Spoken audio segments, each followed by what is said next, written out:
Well, good afternoon, everyone. I think we're just going to get started.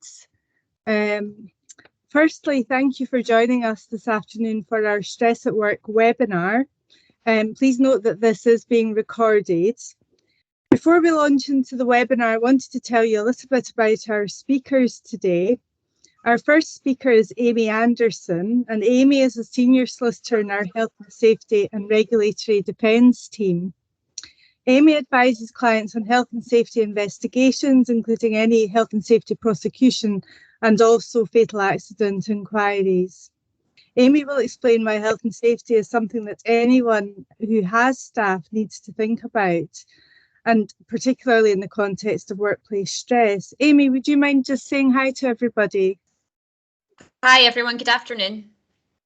Thank you. Our second speaker is Alistair Barber. Alistair is an associate and solicitor advocate in our personal injuries team. He's been qualified as a solicitor for 14 years and called as a solicitor advocate in 2019. Alistair has experience in defending personal injury claims arising from stress in the workplace. Alistair, would you mind just saying hi to everybody? Of course, hi, good afternoon everyone, and thanks for coming along. Thank you. I'll speak last. My name is Dawn Robertson and I work for the firm's employment team. I've practiced as a solicitor for over 20 years and have been advising employers and employees on workplace stress throughout that time.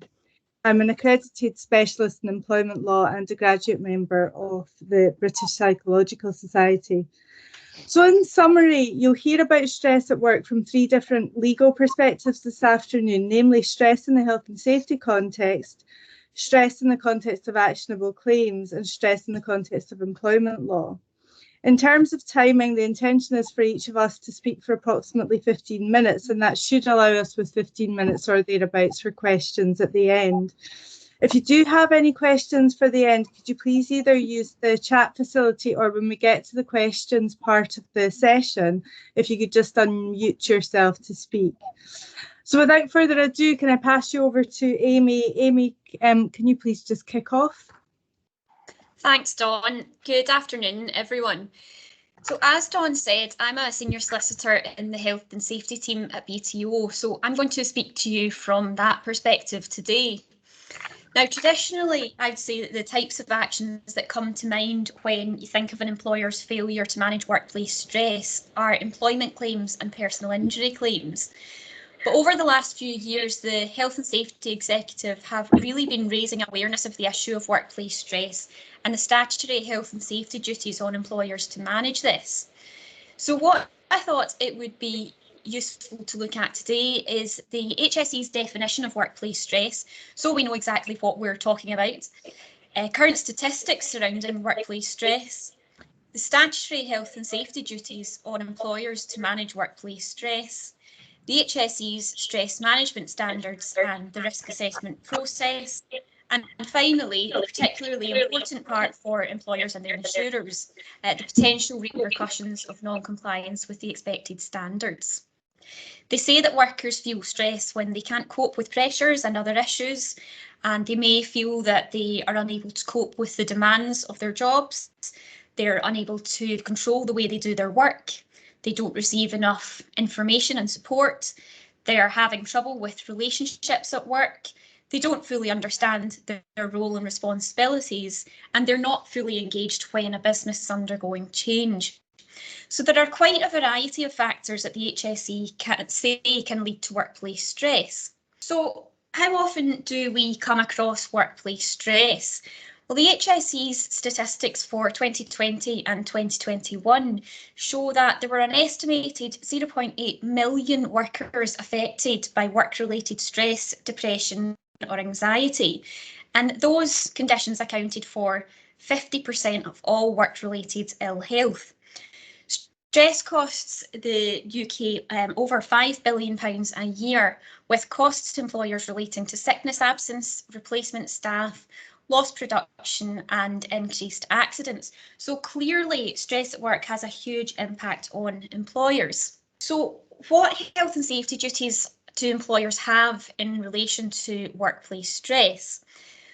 Well, employers have an overarching duty under Section 2 of the Health and Safety at Work Act 1974 to ensure, so far as is reasonably practicable, the health, safety and welfare at work of their employees. And as part of that, they've a duty to carry out an assessment of the risks posed by stress at work and implement appropriate control measures. The HSE's website is a great source of information and guidance generally for employers, and it contains guidance on the risk assessment process. And to assist in the risk assessment process, the HSE have designed the Stress Management Standards to help employers manage the causes of workplace stress. Essentially, they've created a workbook which employers can work through, as well as directing employers to other guidance documents and tools on the HSE's website.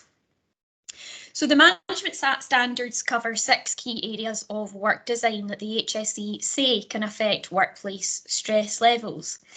They're shown in the slides there. They are demands, which includes issues such as workload, work patterns and working environment. Control, so how much say a person has in the way they do their work. Support, so what that includes the encouragement, sponsorship and resources provided by the organisation, line management and colleagues. Relationships, which includes promoting positive working to avoid conflict and deal with unacceptable behaviour.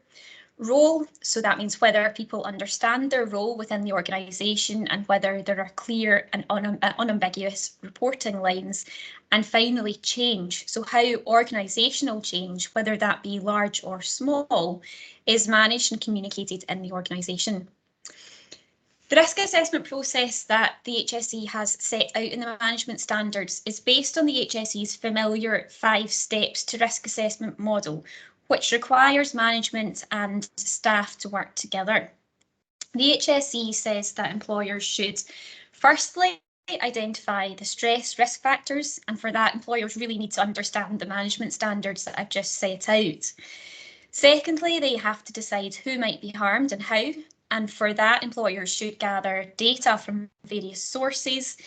Those sources could be surveys, sickness absence data, staff turnover rates. They then have to use the results to evaluate the risks, so they have to explore the problems and develop solutions to those problems. Thereafter, they have to record their findings, and that includes developing and implementing an action plan. And finally, they have to monitor and review the action plan and assess its effectiveness. There's a wealth of guidance on the HSE's website about the management standards and how they can be used to risk assess and manage workplace stress. But what's really important is that a risk assessment for workplace stress has to be tailored to the work that's being carried out. A generic risk assessment taken from the internet or from the HSE's website won't be sufficient to satisfy the law should the HSE investigate an employer, and I'll come on to that in a few moments. But just before I do come on to that, it is worth noting that if an employer has 5 or more workers, they're required by law to write down the risk assessment and to keep it under review. Now, that means that if they have fewer than 5 workers, they don't need to write anything down. But we would always recommend that they do keep a written record, both to assist in later reviews, but also to evidence to the HSE that a risk assessment has been carried out, should that be required. So what are the potential repercussions then on employers if they fail to comply with these health and safety duties? In September 2019, the HSE published guidance stating that they will consider investigating concerns about work-related stress, where there's evidence that a number of staff are currently experiencing workplace stress or stress-related ill health. Now, although this statement from the HSE was brief, I think it was contained in another guidance document, it shows that the HSE are serious about ensuring organisations properly manage the issue. Now, that said, the HSE have said that they don't expect to be the first port of call for employees suffering from workplace stress. Certainly, before investigating, the HSE would inspect concerns to have been raised directly with the employer and for the employer to have been given sufficient time to respond. And Dawn is going to come on to how an employer can ensure that they have the correct processes in place to deal with such concerns. The HSE also make clear that they are not the appropriate body to investigate concerns solely related to individual cases of bullying or harassment, but they may take this into account if there's evidence of wider organisational failings. And they've also said that where there's a more appropriate body to investigate, they would expect that body to deal with the matter. So, for example, if an employer might want to refer to ACAS for input on bullying and harassment claims, or individuals may want to refer to the Equality and Human Rights Commission or the Equality Advisory and Support Service, where issues involve one of the protected characteristics under the Equality Act. And obviously for more serious cases, for example, where there's been an allegation of physical violence, the HSE would expect that to be reported to the police rather than themselves.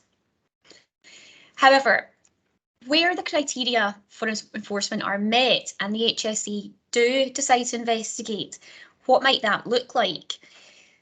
The HSE will be looking at whether an employer has carried out a risk assessment on managing workplace stress and, crucially, whether they have implemented practical measures to control the incidences of workplace stress. Dawn will come on to discussing what a good stress at work policy looks like, but what will be really important for the HSE is the practical steps taken by the employer rather than simply what's written on a piece of paper. So the implementation of a stress at work policy is really crucial for the HSE.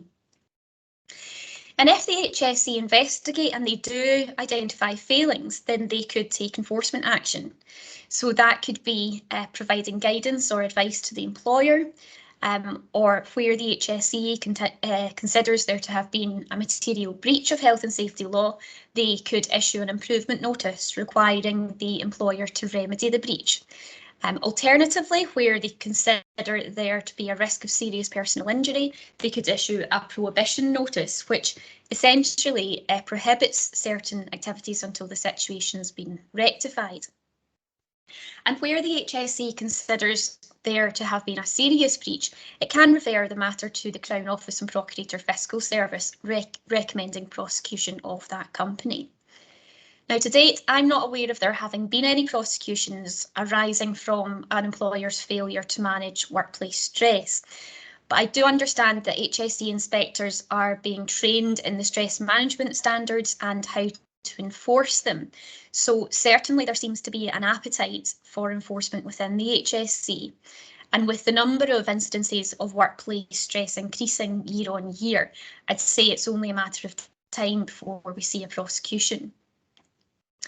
So what might a prosecution look like? We obviously don't know at this stage because there hasn't been one to my knowledge, but it could arise, for example, from a single incident that's particularly high profile, or it could arise from an incident involving a group of people who are all suffering from workplace stress, where there's a link to a failure to manage that stress within the workplace. And we await with interest to see what comes from that. And it's worth pointing out at this stage that where a duty holder is convicted on indictment, the penalties are severe, including an unlimited fine and up to 2 years in prison for an individual. And the implications of enforcement action generally, whether that be the issuing of notices or a prosecution, can be wide-ranging. The most obvious, as I've just said, is financial. For example, a company may be forced to take remedial action, or obviously where a fine has been imposed. But it could also have a huge reputational impact on a company, particularly where the matter is particularly high profile and reported in the press. But what is important to know is that there are protections available. For example, enforcement notices can be appealed in certain circumstances, but there are strict deadlines for doing so. So what I'd say is that if there's a suggestion that the HSE are investigating or intend to investigate your company, or if you're an insurer, one of your policyholders, then you should really seek legal advice at the earliest opportunity to ensure that the company's position is protected as far as possible. So I'll now hand over to Alistair. Thank you, Amy, for that. Good afternoon again, everyone. As Dawn has said, I'm one of the solicitor advocates in the personal injuries team. And Now, in the first slide, I've essentially set out the proposed running order for my part of the talk. I don't intend to cover this just now to summarise it, but essentially what I would like to say is that it's kind of difficult to believe that almost 2 years have passed since the first lockdown. My colleague Dawn will touch upon the impact of the COVID pandemic in relation to employees and the various stresses arising from working from home, and therefore I shall not dwell on this at any length, other than to remind you that the requirement to work at home during the pandemic in real terms means that there has been an increase in the number of stressors present for employees, which may ultimately contribute to the development of a recognised psychiatric injury. This may lead to a greater number of litigated claims than otherwise might have been expected. Now, in this slide, the particular aspect I would like to focus on is the introduction of QOCs in Scotland.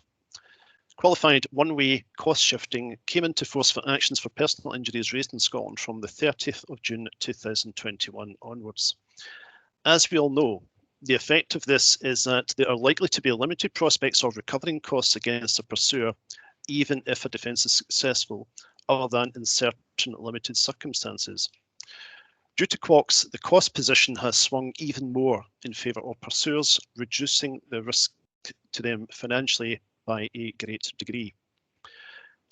The introduction of QOCs, so, should not be considered to be the potential opening of the floodgates in relation to stress claims, given that there are a number of hurdles which pursuers have to surmount, and I will speak about these in due course. While the position in relation to costs now favours pursuers more so than before, if a claim for workplace stress is fundamentally flawed, on one view, the larger litigation firms in Scotland, which routinely litigate on behalf of pursuers, may be reluctant to proceed for the reason that if they cannot establish liability, there will be no entitlement to expenses. That being said, the risk cannot be discounted that in certain circumstances, a pursuer and his legal agents may still be willing to take a calculated risk and litigate on the basis that if enough smoke is created, a settlement offer may be made. Now, terminology is spread over 2 slides, and again, I don't wish to discuss this in any great detail, but it's sufficient to say the claims of this type collectively are referred to as stress claims or workplace stress claims, but it is very important to bear in mind at the outset that symptoms of stress or anxiety alone will not allow the pursuer to bring a successful claim. They must offer evidence of a recognised psychiatric illness or the claim will fail. However, as we shall see, an employer may wish to consider whether any reported symptoms of stress are in effect putting them on notice, such that a recognised psychiatric illness is developing. If so, they would be well advised to consider whether it is reasonably foreseeable that such an illness would be permissible, for the reason that if the answer is yes, then a duty of reasonable care may be engaged to take reasonable steps to protect the employee. I will discuss this in more detail later. Marianne, could you skip past the next slide and onto the next slide, which says the pursuer's checklist? Thank you.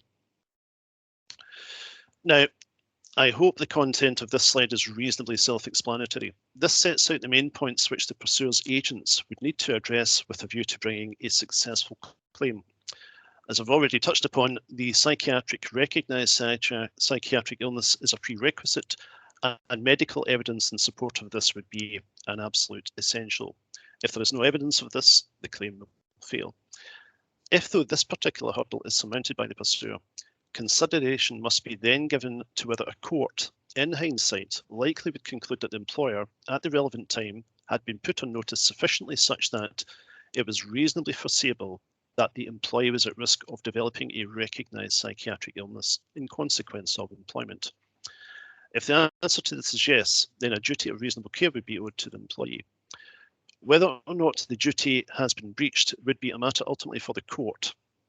If, though, as I've said before, sufficient doubt can be created by the pursuer's agents in the minds of those defending the claim and the insurer, then the possibility of a settlement offer could become a live consideration for the defender and their insurer. Now, I've set out with reference to the DSM-5 and the International Classification of Disease Manual. This is a sort of a go-to for solicitors, and obviously it would be this one of these conditions would likely be referred to within the pursuer's medical report.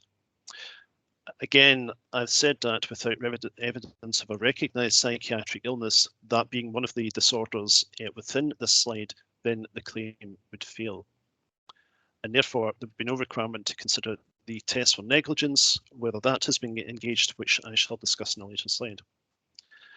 Evidence of a recognised psychiatric illness would be expected from a consultant psychiatrist or a clinical psychologist. One of the cases which I dealt with involved a pursuer who was diagnosed with a depressive disorder, as well as an alcohol misuse disorder and an obsessive compulsive disorder. Our instructed consultant psychiatrist, who was highly experienced, was unable to separate these out to consider and confirm which, if any, were attributable to any other cause other than the work-related the breach by the employer. It would be fair to say in that particular case, the individual had a very long-standing number of stressors and troubles in his personal life. But as I say, even at consultation, our instructed consultant psychiatrist was unable to provide a definitive opinion as to which, if any, of the pre-existing conditions could be attributed only to his personal life, or whether or not they were factors in the development of the recognised disorder which had arisen due to the breach on the part of his employer. Now, despite being approximately 20 years old, the main case for reference in this area remains Hatton against Sutherland. This is one of 4 conjoined appeals to the English Court of Appeal, and one of which was then further appealed to the House of Lords. The important aspect of this particular case is that it sets out a series of practical propositions to bear in mind when approaching a stress claim. Now, over this slide and the next 2 slides, I've set out each of the practical propositions, all 16 of them, but I don't intend to discuss them in any detail. What I will say is that practical proposition number 1, the first on the list, confirms that these claims are to be considered with reference to the normal principles for dealing with liability in a claim is raised against an employer. Proposition 3, still on the same slide, sets out the principles in relation to foreseeability, which is where most claims will fail, and I shall talk about this in slightly more detail later. Now, Proposition 6 confirms that, in general terms, the employer is entitled to rely upon what the employee tells them in relation to their health. So what does that actually mean? If the employee, having been off on sick leave, states that they are fit to work, for example, they have recovered from a stress-related ill health period of absence, absent any special features regarding that employee which would put the employer on notice that they might be developing a condition, there is in general terms no need for an employer to make special inquiries regarding that employee. This ties in with Proposition 7 that the indication of impending harm must be plain enough that the employer should then take steps to do something about the situation. Practical proposition number 11 is in relation to the provision of a confidential counselling and advice service. This is perhaps one of the most controversial aspects of the judgment. Cases have shown that simply offering a confidential counselling service may not discharge the duty of care. There are 2 cases which are not in the slides, but I can provide the citations if required. In Daw against Intel Corporation, the Court of Appeal in England stated that the provision of a counselling service is not to be considered a panacea by which employers can discharge their duty in all cases. Also, in the case of Dickens against O2, counselling was insufficient to discharge the duty. That claimant was already in receipt of counselling arranged by her GP, and despite which she stated to her employer that she was simply at the end of her tether. Now, foreseeability is definitely one of the more important aspects of my part of the talk. This is the part where most claims will fail. Most cases will proceed on the basis of a culmination of work-related demands which ultimately lead to some sort of stress-related breakdown or psychiatric condition. But as I say, the majority of cases will fail at this hurdle. Other than in Walker against Northumberland County Council, where liability attached only in respect of a second breakdown suffered by the same claimant, each of the cases referred to in the list shows an instance where the pursuer failed to establish liability. To speak more in slightly more detail about Mr. Walker's case, He was employed as an area social services manager.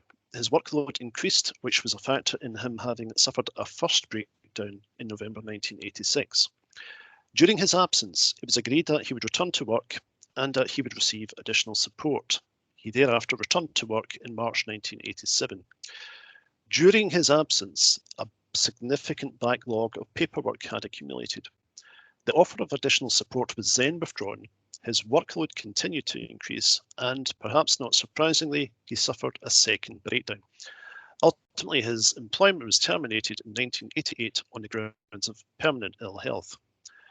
The decision of the court was as follows. The council was liable. They owed Mr. Walker a duty of care not to cause him psychiatric damage by way of the volume and or character of his work-related duties. The standard of care of a reasonable employer depended upon the magnitude of risk of injury, which was reasonably foreseeable, the severity of consequences for the employee to whom the duty was owed, and the cost and practicability of taking steps to avoid the harm. For the first breakdown suffered by Mr. Walker, there was no liability. That was not reasonably foreseeable. However, due to the intervening events, when he suffered the second breakdown, the council were liable for that, as they had effectively been put on notice. Now, to summarise, essentially to this point, I have set out the legal test which is applied in cases like this.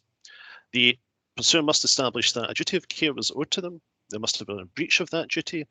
Any loss must be causally connected to the breach, and of course, the loss must have been reasonably foreseeable. As I have already mentioned, during the COVID-19 pandemic, there are likely to have been a number of additional or increased stressors in an employee's personal life, which on the face of it could have contributed towards the development of a recognised psychiatric illness. Divisibility here can essentially be taken as follows. Can that harm caused by the employer to the employee be identified with a view to reducing the value of the claim? One of the practical propositions in the case of Hatton, which we've already discussed, confirms that there are a number of factors. Where there are a number of background factors, expert opinion may possibly assist in identifying what proportion of any harm suffered by the pursuer can be attributed to the breach on the part of the employer. That being said, as I've already mentioned, the employer should be braced for the possibility that obtaining a definitive medical opinion on this point may not be possible. In this slide, I've set out the typical heads of claim which might be expected in a claim of this sort. I've also referred to the Judicial College Guidelines, the 15th edition, Chapter 4, which sets out the bands, the range of awards which are permissible for psychological or psychiatric harm. Now, it would be fair to say that solicitors will refer to the Judicial College Guidelines in looking to value a case, and as well they will look to previous case law, for example, to be found in Kemp and Kemp. At the lower end of the scale, a short-lived episode of a psychiatric injury with a short period of absence could potentially be treated as a sort of claim having a low enough value that an economic offer might be permissible and indeed cost-effective, particularly given the extensive range of investigations which are required in relation to cases of this type. And obviously, I have to remind you that in terms of QOCs, we have to bear in mind that the expenses position is more favourable to pursuers now, and that cannot be disregarded. At the opposite end of the scale, where the pursuer has suffered a severe breakdown with a prolonged period of absence, and it permissibly could be the case that they will not be able to return to the same sort of work, it is not impossible to conceive of a claim having a value perhaps substantially of six-figure value. To this point, I think it can be made quite clear that establishing liability for a stress at work claim can be highly problematic for a pursuer. I don't have current figures to hand, but certainly one historic article had mentioned that only around 6% of such claims are successful. Now, is there an alternative to raising such an action? One option might be to consider seeking damages in terms of the Protection from Harassment Act 1997. This would dispense with the requirement to deal with a number of the hurdles which are required to be surmounted in claims for work-related stress. In particular, an action raised under the Protection from Harassment Act, there is no requirement to prove that a recognised psychiatric illness has developed. or to surmount the hurdle of reasonable foreseeability. Section 8 of the Act in summary states that individuals have the right to be free from harassment, including causing alarm or distress, and that a person must not pursue a course of conduct against an individual which amounts to harassment of the individual. This could include, for example, instances of bullying in the workplace. Damages may be awarded in relation to anxiety and any financial loss arising from that anxiety. This may sound too good to be true, and perhaps it is. The case referred to at the bottom of the slide confirms that only serious acts of harassment are likely to be caught by the Act. It should also be borne in mind that a course of conduct needs to be established involving conduct on at least 2 occasions. It should be borne in mind that for instances of harassment by one employee towards another employee, the employer could be found vicariously liable for the actions of the errant employee. Now, we are on the home straight in relation to my part of the talk. I've set out in the slide some of the typical issues which a diligent employer would wish to consider as part of their approach to risk assessing duties and implementing any necessary steps where there are concerns regarding a particular employee. In doing so, the employer might wish to rely on a documented paper trail to not only evidence that they have been proactive in dealing with that employee, but also to assist in considering what further steps are necessary in relation to the employee in question. And of course, if it were to come down to litigation, a paper trail would always be helpful in relation to considering whether the case can be defended or if it would be reasonable to attempt settlement at an early stage. I don't intend to cover this slide in any detail other than to say that this slide can be thought of as containing a number of matters which could be relied on as a guide, in addition to the practical propositions already outlined in the case of Hatton when approaching the investigation of a claim. I would propose to allow you to consider this direct on your time, and I would only add, of course, that each case is fact dependent and that this would only be a guide and nothing more. This provides further information which would be taken into account when considering whether a claim can be defended or if liability should be admitted. As I say, establishing liability can be highly problematic for a pursuer for the reasons which I have discussed. That being said, though, if there is evidence confirming a recognised psychiatric illness, which is the starting point for a pursuer, and the claim is then litigated, the case likely will require detailed, extensive and expensive investigations. That concludes my part of the talk, and I shall now hand you over to my colleague, Don Robertson. Thanks, Alistair. I've just been monitoring the chat facility and I don't see any questions. So if anybody has any questions they want to just pop in there just now, preferably for Amy and Alistair rather than for me, then that would be fantastic. So as I said at the beginning, I want to take you through a little bit of a tour of the employment law landscape in relation to workplace stress. I'm not going to cover anything that Amy and Alistair have already covered, but there may be points where we're referring back to that. Points I do want to cover are just how employers might take steps to reduce the occurrence of stress in the workplace, how employers should manage staff suffering from stress, and some new causes of workplace stress resulting from the pandemic and how employers might deal with that. And then finally, just a look at a stress and mental wellbeing at work policy and what you might expect to see in that. So in terms of how employers should go about reducing workplace stress, ACAS encourages employers to take steps to manage employees' mental health at work. And it sees it very much in the employer's interest to do that, particularly to improve mental health awareness within the organisation, to tackle the causes of mental ill health that is work-related, to create a workplace culture where staff feel able to talk about their mental health, and to support staff who are feeling that they have poor mental health at present. So how does it see employers doing this? So in terms of how one might go about reducing workplace stress, the Stevenson Farmer review, Thriving at Work, which was pre-pandemic, but is still very, very helpful, identified 6 mental health core standards that could be implemented really in any workplace with little or no cost to the employer. And the 6 core standards are as follows: to produce, implement and communicate a mental health at work plan. And that would effectively be something that would promote good mental health for all employees and outline the support available to employees in relation to their mental health. Secondly, to develop mental health awareness among employees, and that should be done by making information tools and support accessible to all staff.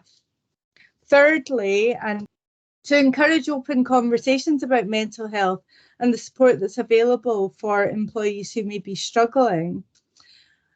Fourthly, to provide employees with good working conditions and ensure that they have a healthy work-life balance and any opportunities for development. And that's obviously been super key recently with the pandemic and everything that's gone with that. The 5th core standard is to promote effective people management through line managers and supervisors. And finally, routinely monitoring employee mental health and well-being. Employers do need to talk to employees and try to identify and understand risk factors.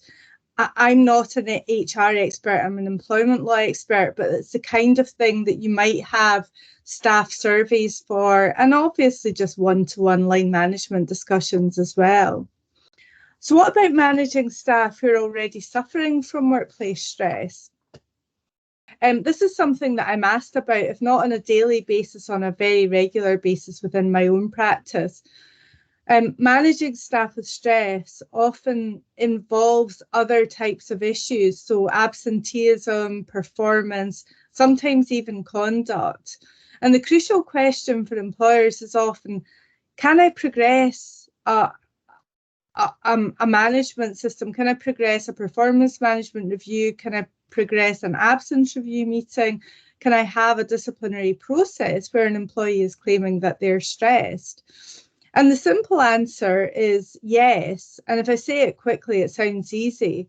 But the crucial point really is, yes, you can do that, but you do need to make sure that you are taking the employee along with you and that you're getting advice from a medical expert in doing so. In my view, preferably from an occupational health expert, but at the very least from somebody who either knows the employee in question and knows their condition, or can give you advice about the issue that's of concern. And crucial to doing this is making sure that you're asking the medical expert the relevant questions. Is the employee fit to attend work? Are they fit to attend a meeting about their capability, their conduct, their absence? A lot of employers think that if they get a report that says they're not fit to attend work, and obviously it's quite simple to get your GP to say that you're not fit to attend work. I say simple in the sense of you go along to your GP and you say, this is how I feel, and the GP will say, well, it doesn't sound to me like you're fit for work. But that's different from being fit to attend a meeting. And sometimes if you actually drill in a little bit to that, you'll find an occupational health specialist saying the reason that they're now very stressed is because of the impending process that the employer wants to go through. And the sooner that they can have that and put that behind them, the better. So they may say, yes, you can go ahead with a meeting, they're just not fit to actually come back to work at the moment. The other types of things to think about are they disabled within the meaning of the equality legislation? So, as Alistair was obviously at pains to stress, it's not every form of stress or stress-related condition that constitutes a recognised psychiatric illness. And what does the condition do to affect the issue that you're concerned about? So their performance, their conduct, or their attendance. And again, it's not every condition that will affect any of these things. And finally, are there any reasonable adjustments that can be made if they are disabled? Crucially, again, to all of this, I keep saying crucially, but crucially to all of this is that if you're getting some form of medical assessment carried out in relation to the employee, is actually to go ahead with the recommendations that they make. Now, when I say go ahead with the recommendations, I mean, if they're saying that they think that a particular way of dealing with the matter is the appropriate way. So, for example, the employee wants to put this to bed, but they're quite concerned about having a face-to-face meeting, or they're concerned about coming into the workplace. are there things that the occupational health assessment has flagged up that would allow you to make changes to the way that you would normally go about it in order that you can progress the matter to a conclusion? And if you feel that you don't have sufficient information from the occupational health assessment, then go back and ask for clarification. 9 times out of 10, when I'm advising employers in this type of situation, they've not actually got the information that they need. And it's nobody's fault. It's just that the information that they need to progress the matter isn't there. And probably just either a call to the occupational health specialist or the medical expert, or a further email or letter will actually get them the information that they need. So don't be shy to just go back to them and just say, sorry, I may not have made myself clear, but I need this further information. And what I would say is that you'll never be criticised for following the advice of the medical expert. So if they are telling you X, Y, or Z, then you can generally rely upon that as long as you follow the advice or the recommendation. Unfortunately, the pandemic has given rise to a number of new causes of stress in the workplace. Recent research, and when I say recent, it was the end of 2020. I haven't been able to find anything more recent than that, but it seems relevant enough and still relevant now. Recent research has identified job-related stress enhancers caused by the pandemic. And the 3 main ones were concern about income, which is understandable, fear of being exposed to the virus, which I'm guessing, and as I say, that's why I mentioned it was sort of late 2020. That's probably something that's less concerning now, but it's still something that exists within society because there's such a high prevalence of the virus. And thirdly, concern about potential job loss. There are other factors that are also likely to come into play to heighten workplace stress. And I was actually reflecting on this morning. So the first factor is changing demands on work and home life as we work through the pandemic, including the need to continue to self-isolate in Scotland anyway. But when I was reflecting on it this morning, it was because I just received a letter from the school, urgent communication to say that my P7 child will be working from home on Friday. So any plans that I had to be in the office may be a little bit scuppered by that. So it's those kinds of things where you have plans and then everything has to change because something unexpected occurs. Is certainly the norm at the moment. Secondly, managing other people's workloads, partly because of higher levels of absence than we're used to. The lack of normal access to usual tools and equipment needed to do your job.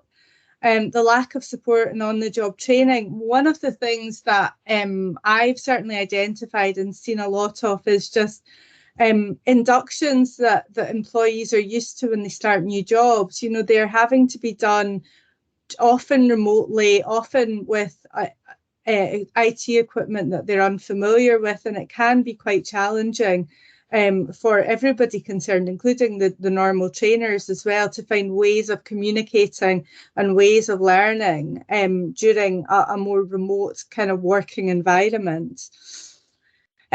Loneliness or separation from colleagues. Now, I'm sure that's not true for everybody, but actually we all get a lot of support from working with other people and being able to share the stresses of the job with them. And I think that is something that has been quite considerable for a lot of people.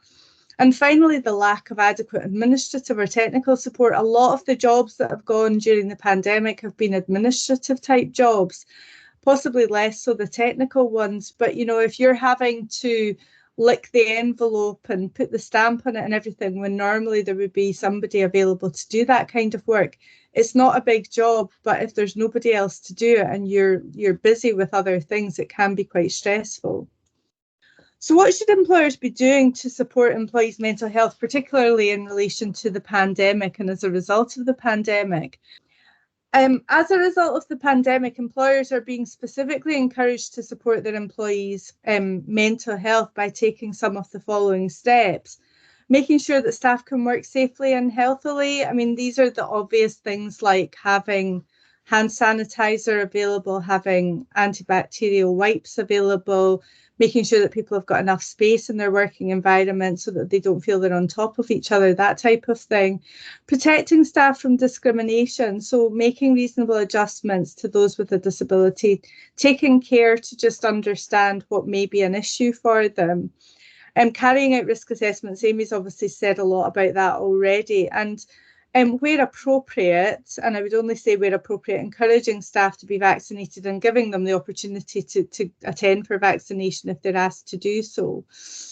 Employers are also being encouraged to promote positive mental health. So some of this is similar to what I was talking about earlier, but arranging mental health training for managers and staff, appointing mental health champions who staff can talk to, promoting existing wellbeing support. So if people aren't comfortable talking to any of their colleagues, then outplacement, counselling services, that type of thing is helpful.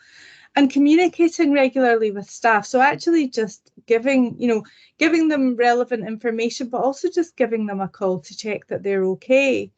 ACAS have got some super helpful guidance on this, and I've given you the website just at the bottom of that slide. So I would recommend that you have a look at that if you're looking at these issues. Finally, I just wanted to say a few words about what stress at work or stress and mental wellbeing at work policy might look like and what it might contain. So what should an effective stress and mental wellbeing at work policy include? Well, it should say something about the advice on measures taken to monitor effects of stress at work. So that's something that's quite important, just actually measuring and monitoring stress at work and stress levels within your colleagues. Making reference to related workplace policies, so making sure that the policy actually says, look, be aware that you do have sick pay, for example, so that they're not concerned about taking time off because they might lose their wages. That type of thing can obviously be really helpful. Setting out the internal and external sources of support for employees suffering from stress. So as I said, mental health champions are great, but if it means speaking to a colleague, people might not be comfortable with that. So giving them an alternative, objective, independent counselling service would be really helpful as well. May not be enough in itself, as Alistair was saying, but it certainly would be helpful. Setting out the reasonable adjustments which might assist recovery from a stress-related illness. So one of my clients had an employee who was suffering from depression, and after further investigation, the employee said that it was most difficult for them on a Monday, and it was most difficult for them first thing in the morning. So what my client did was they actually looked at a different working pattern. They shunted the day back a little bit so that they could start at 10 o'clock rather than 9 o'clock. They said to them, look, if things are difficult on a Monday, we don't need to start you on a Monday, or we could start you later on a Monday as well, that type of thing. So it's just thinking a little bit more creatively about how you can accommodate the issue, how you can support the employee, but still get the job done, because fundamentally the reason they're there is to fulfill a role. And finally, setting out how the employer intends to support their wellbeing, mental wellbeing commitments. So how are they actually going to do this, and what are they actually going to do? And I have used the word crucial a lot today, but crucial to the success of the policy is that it doesn't get prepared and look beautiful on the shelf or in the intranet or in the staff handbook, but that it's actually a live document, that there's training to allow managers and staff to understand what's in it and what it should do and what it should allow them to think about. To live the principles of the policy, that it's not just ticking a box to say we've got that policy, we're fine, we're sorted. And also that it's a live document. So in normal times, I would say you're probably looking to review your policies maybe once every year or 2 years, depending on the policy. But when we're going through such unprecedented changing times, I think you're probably really looking to review your policies maybe every 4 to 6 months. I'm not talking about all of your policies. I'm talking about this type of policy that is about the way that your employees work. And actually just trying to make sure that the document remains relevant as things change and as hopefully we get back to normal after the pandemic. Finally, you'll see at the bottom of that slide, I've just said that if you would like a free policy, I'm not saying just so that you can put it on the shelf and then leave it there, but if you would like a free policy that would give you a starting point for creating one if you don't have one, then please just email us at the address that's given there. And let us know if you want it and we'll get something sent over to you. So I think that's all I wanted to say, and I wanted to hand over for questions now. Amy, have you had a chance to see if we've got any questions? Yes, there's just one from Mark Morton. He's asking, should companies have training to educate HR and line managers on how to recognise the warning signs for anxiety, depression and stress? I can kick off with that one if you want, or Dawn, do you want to respond to that? I'll answer that. I think probably the answer is yes.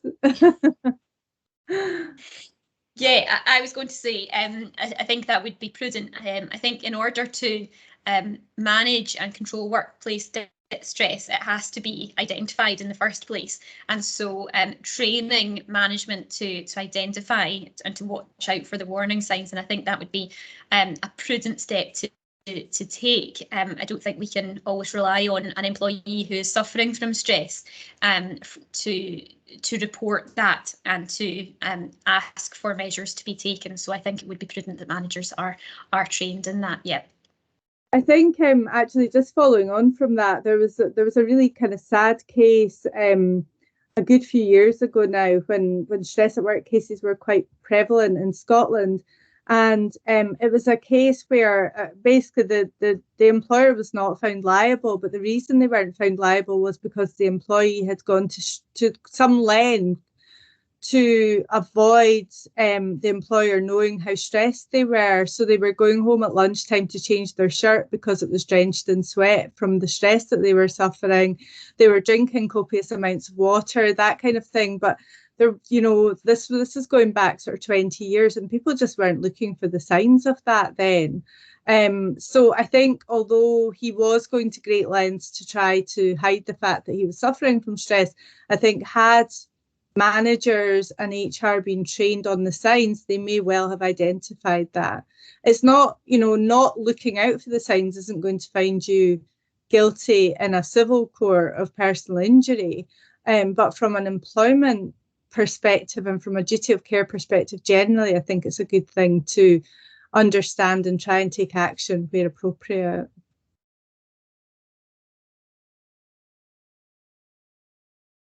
There are no other questions in the chat section of the meeting, but if anyone has any further questions, then please do just feel free to unmute and we can respond to them.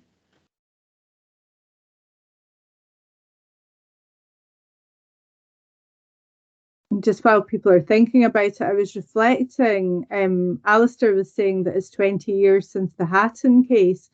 And I was reflecting earlier that it's almost 80 years since the first case that recognised that psychiatric illness was actionable in relation to personal injury. And it's actually quite surprising that there haven't been more successful cases in that intervening period, given, that's a significant amount of time that it's actually been recognised, that it's a recognised cause of action. Bob has just asked, is there so few cases because most are settled? Alistair, do you want to take that one? Hi, Bob. Thanks for your question. It's hard to say actually what's the proportion of personal injury cases are actually in relation to stress-related injury. I think it'd be fair to say that as long as I've mentioned the pursuer does have evidence of the all-important recognised psychiatric illness, especially more so if the case has possibly a low value, and obviously it's not unheard of for insurers to consider making an offer which reflects risk to both sides. So it could be the case that there are quite a few of these cases kicking about, but we just don't hear of them because they don't make it inside the courtroom. I think it'd be fair to say that given the reported decisions are somewhat few and far between, then it's hard to say whether or not there are a lot of cases in the background that just, they've been raised, but we don't actually hear what happens to them because they have been settled. Certainly in relation to your question about insurance company statistics, I think we'd have to have a look into that and see if we could get back to that on that. But as yet, I'm not aware of any statistics to hand, but I can check that for you. Thanks, Alistair. I think we're just about on the nose, so if nobody has any further questions, I think we'll just finish up, giving you last few seconds to unmute. No. Well, listen, all that leaves me to do really is say thank you very much for attending this afternoon from Amy, Alistair and myself. I hope you found the session useful, and it's been our pleasure to speak to you this afternoon. So goodbye from all of us. Thank you. Thank you. Thank you.